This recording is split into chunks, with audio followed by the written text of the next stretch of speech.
fungsi batang. Tadi kan kita akar sudah, sekarang kita masuk ke pembahasan batang. Kita naik ke atas. Nah, batang ini umumnya berbentuk panjang bulat seperti silinder. Memiliki ruas-ruas yang masing-masing dibatasi oleh buku-buku atau disebut dengan nodus. Coba kalian perhatikan di batang-batang tumbuhan itu, apalagi di tumbuhan tebu, lalu tumbuhan bambu. Nah, itu terlihat sekali ruas-ruas dari buku-bukunya. Nah, ruas-ruas itu disebut dengan intermodus dan juga buku-buku disebut dengan nodus. Nah, pada nodus inilah tempat melekatnya daun dan juga tunas.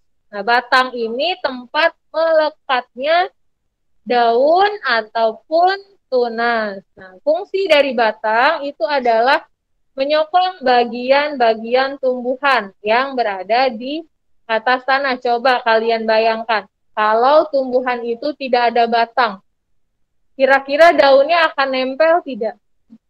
Tidak, karena itulah fungsi batang itu untuk menyokong bagian-bagian tumbuhan. Contohnya, menyokong bagian tempat menempelnya daun. Lalu, sebagai jalan pengangkutan air dan juga mineral dari akar menuju daun, dan jalan pengangkutan makanan dari daun ke seluruh tubuh tumbuhan.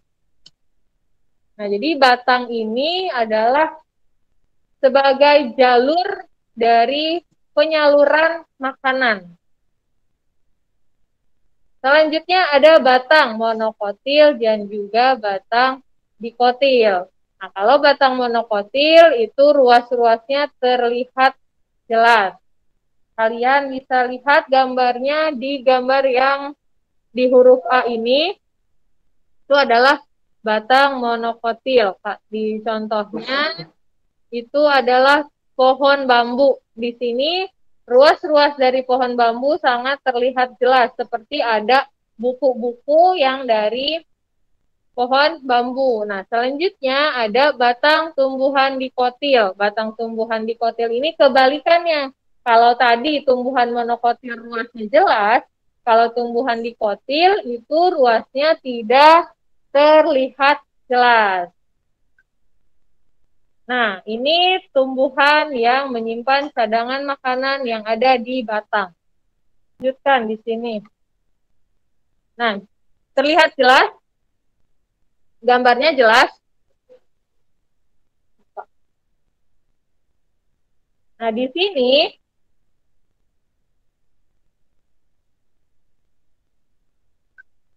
ada beberapa contoh dari tumbuhan yang menyimpan makanan, yang menyimpan cadangan makanannya itu ada di batang.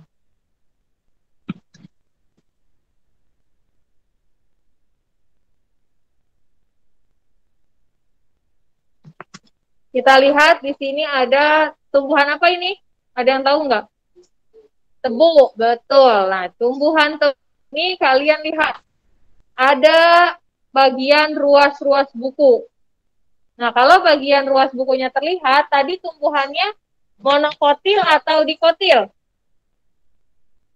Monokotil, betul. Kalau dia tumbuhannya terlihat, ruas-ruas bukunya ini terlihat jelas, itu maka tumbuhannya disebut dengan termasuk tumbuhan monokotil. Nah, lalu yang kedua ada kentang. Kentang itu dia tumbuh melalui tunas.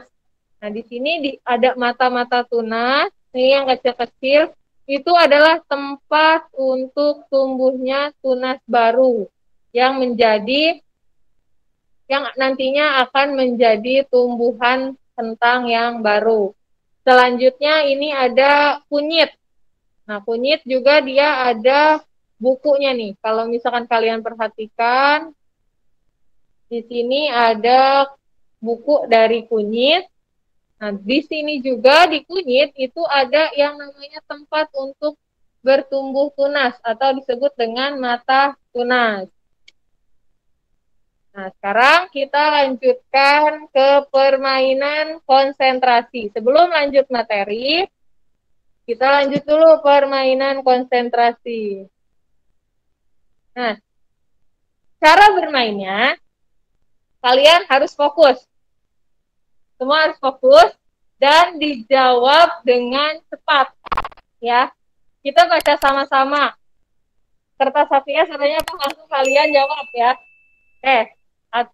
Tapi nanti sampai selesai kalian akan mengetahui apakah kalian semua konsentrasi atau tidak. Oke? Siap? Yuk, 1, 2, 3. Kertas HVS warnanya apa? Awan warnanya apa? Tisu warnanya apa? Sapi minum apa? Salah. Sapi minum apa tadi? Minum susu ya? Nah, siapa yang minum susu? Nah, berarti kurang konsentrasi. Jawabannya adalah apa coba? Nah, yang jawab susu berarti kurang konsentrasi karena sapi itu minumnya air. Bisa dilanjutkan lagi materinya? Udah konsentrasi? Tadi yang jawab susu berapa orang? Cuma 1? Ada berapa? Ada 4. Oh, berarti masih banyak yang konsentrasi. Oke, kita lanjutkan lagi ke struktur dan fungsi daun.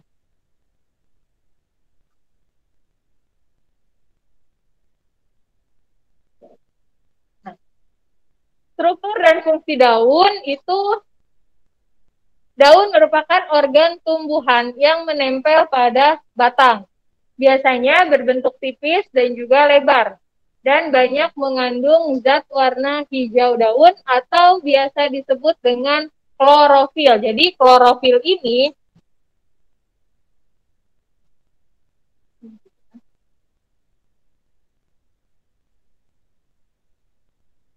klorofil itu adalah zat hijau daun. Jadi kalau misalkan nanti di soal ada pertanyaan apa yang dimaksud dengan klorofil, maka kalian dapat menjawab kalau klorofil itu adalah zat hijau daun. Nah, fungsi dari daun sekarang, fungsi daun itu alat untuk mengambil gas karbon dioksida atau CO2 yang digunakan sebagai sumber bahan baku dalam fotosintesis. Nah, jadi fotosintesis ini adalah cara daun untuk mendapatkan makanan melalui mengambil dari sumber makanannya itu adalah bahan bakunya gas karbon dioksida. Dari gas karbon dioksida itu diolah menjadi gas oksigen yang sehari-hari kita hirup, itu dihasilkan dari hasil fotosintesis daun. Makanya ketika kita bangun tidur pagi-pagi, kalian ketika keluar rumah, kalian mendekati pohon-pohon, itu akan terasa lebih segar. Nah, karena itu karbon dioksida telah diubah menjadi oksigen melalui proses fotosintesis. Nah, sedangkan karbon dioksida itu diserap oleh tumbuhan di malam hari. Jadi, makanya kalian kalau misalkan malam-malam hari itu dianjurkan tidak terlalu lama di luar rumah. Karena karbon dioksidanya lebih banyak dibandingkan di siang hari. Karena ketika malam hari, karbon dioksida, tumbuhan itu akan mengambil karbon dioksida. Nah, sedangkan di pagi hari, tumbuhan akan mengeluarkan oksigen yang melalui proses dari hasil fotosintesis. Selanjutnya, yang kedua itu mengatur penguapan air atau transpirasi, dan juga sebagai alat pernapasan atau respirasi tumbuhan. Nah, di sini ada contoh dari daun monokotil, yaitu memiliki peraturan daun yang sejajar. Nah, sedangkan daun dikotil itu perurutan daunnya menjalar. Nah, contohnya di sini daun pepaya yang ada di sebelah huruf A ini, jika lihat sebelah kanan ya. Bentar, agak repot gua nih. Nah, daun pepaya itu merupakan contoh dari tumbuhan dikotil atau tumbuhan daunnya dia bisa nih. Kita ulangi lagi karena yang di rumah belum mendengarkan. Nah, ini merupakan hasil atau proses dari fotosintesis. Kita lihat di sini ada karbon dioksida. Karbon dioksida dan air itu merupakan bahan baku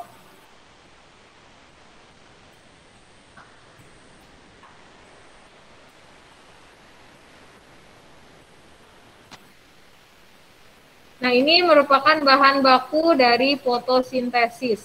Jadi, kalau misalkan ditanya, di soal itu misalkan ada gambar proses fotosintesis yang akan Ibu hilangkan itu contohnya glukosa. Nah, nanti kalian ada di pilihannya. Tempat glukosa ini ada beberapa pilihan. Jadi, kalian harus diingat-ingat untuk proses dari fotosintesis itu bahan bakunya adalah yang pertama karbon dioksida dan juga ada yang namanya air. Nah, karbon dioksida ini tumbuhan menyerap karbon dioksida dari udara luar dan air ini diserap dari dalam tanah. Dibantu oleh cahaya matahari dan juga klorofil atau zat hijau daun, sehingga menghasilkan oksigen dan glukosa. Oksigen ini kita hirup, glukosa sebagai makanan dari tumbuhan. Ini merupakan hasil fotosintesis. Jadi kalau misalkan kalian ditanya atau nanti menemukan soal atau mendengar kata fotosintesis, berarti kalian sekarang sudah tahu bagaimana proses terjadinya fotosintesis. Proses terjadinya fotosintesis itu dimulai dari bahan baku karbon dioksida dan juga air yang diserap oleh tumbuhan. Dibantu oleh adanya cahaya matahari dan juga klorofil atau zat hijau daun, sehingga menghasilkan glukosa dan juga oksigen. Paham sampai sini? Hasil dari fotosintesis adalah apa? Hah? Hasil dari fotosintesis yang mana? Glukosa dan oksigen. Kalau misalkan bahan bakunya karbon dioksida dan air, betul. Nah, terakhir sekarang fungsi pada tumbuhan. Tumbuhan organ yang terakhir itu adalah bunga. Bunga ini merupakan alat reproduksi generatif atau tadi disinggung di awal, tumbuhan itu cara perkembang biaknya atau cara reproduksinya ada dua, ada generatif dan juga ada vegetatif. Kalau generatif itu melalui proses perkawinan atau penyerbukan. Kalau vegetatif dia tidak melalui proses perkawinan dan juga atau disebut dengan penyerbukan.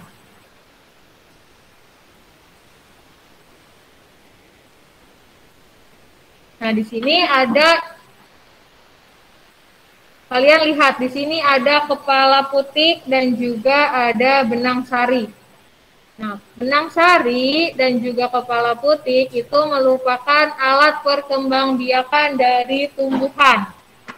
Di mana benang sari ini merupakan alat kelamin jantan dan juga putik itu merupakan alat kelamin betina. Yang dimana penyerbukannya ini biasanya dibantu oleh hewan lebah. Jadi lebah itu ngambil dari putik lalu hinggap di benang sari. Nah, di situ lebah membantu tumbuhan dalam melakukan perkembangbiakan secara generatif atau secara penyerbukan. Nah, di sini ada jaringan-jaringan tumbuhan. Kalau jaringan tumbuhan itu terbagi ke dalam dua nih. Jaringan tumbuhan ini ada jaringan meristem dan juga jaringan permanen. Kalau misalkan dia jaringan meristem ini terbagi ke dalam dua bagian.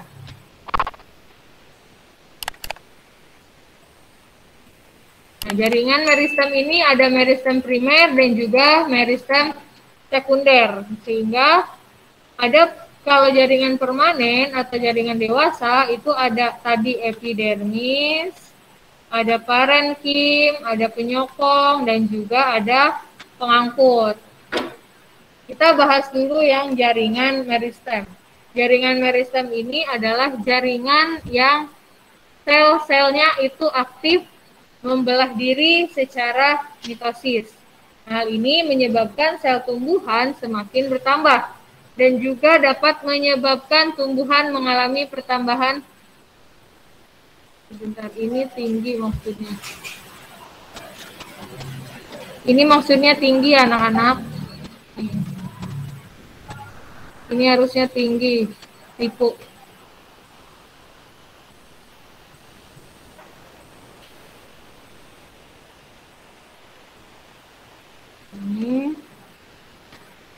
Jaringan meristem ini menyebabkan sel-sel tumbuhan itu semakin bertambah. Dari tadinya tumbuhan itu kecil, karena dia memiliki jaringan meristem yang fungsinya itu untuk sel-sel tumbuhan mengalami pertambahan. Karena tumbuhan itu kan nggak mungkin selamanya kecil. Ya, tumbuhan pasti di rumah kalian deh, perhatikan. Apakah di rumah kalian tumbuhannya dari mulai ditanam segitu-gitu aja atau mengalami pertumbuhan? Mengalami pertumbuhan, karena di dalam tumbuhan itu ada yang namanya sel-sel tumbuhan dari jaringan meristem. Jadi jaringan meristem ini membantu sel-sel tumbuhan itu untuk semakin bertambah dan juga menyebabkan tumbuhan mengalami pertambahan tinggi dan juga pertambahan volume dari tumbuhan tersebut. Nah, jaringan meristem ini ada dua. Ada jaringan meristem primer dan juga ada jaringan meristem sekunder. Ini tipu lagi nih. Ini sekunder maksudnya ya.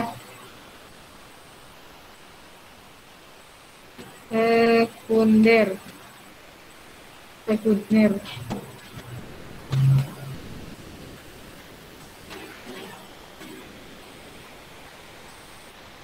Nah, kalau misalkan dia meristem primer, itu ada di ujung batang dan juga ada di ujung akar, di mana fungsinya untuk melakukan pertumbuhan dari pemanjangan tumbuhan tersebut. Nah, yang kedua itu meristem sekunder. Kalau meristem sekunder ini hanya terdapat pada tumbuhan dikotil atau tumbuhan gimnospermae yang berfungsi untuk melakukan proses pelebaran kambium dan juga kambium gabus. Nah, sampai sini ada yang ingin ditanyakan tentang struktur dan juga fungsi tumbuhan. Kita tadi sudah membahas struktur akar, sudah struktur batang, struktur daun, dan juga struktur terakhir struktur bunga. Ada yang ingin ditanyakan? Kalau ada yang kurang paham? Anak-anak yang di rumah, ada yang ingin ditanyakan? Ada yang ingin ditanyakan tidak? Coba kita tes lagi deh. Kita main konsentrasi lagi. Jawabnya jawab cepat lagi ya. Bentar. Rambut kamu warna apa? Alis warna apa? Aspal warna apa? Kelelawar tidurnya kapan? Hah? Kelelawar tidurnya kapan? Kalau yang jawabnya malam berarti kurang konsentrasi. Kelelawar itu tidurnya di siang hari. Lagi satu lagi. Sebelum kita tutup kelas, warna cendol warna apa? Daun kelapa warna apa? Warna umum rumput apa? Jerapah makan apa? Jerapah makan apa? Jerapah makannya daun. Kalau yang jawab rumput, dia kurang konsentrasi. Berapa orang yang jawab rumput? 1, 2, 3, 4. Oke, masih banyak, masih konsentrasi. Baiklah, ada yang ingin ditanyakan tidak sebelum Ibu tutup kelas ya? Tidak ada, sudah paham?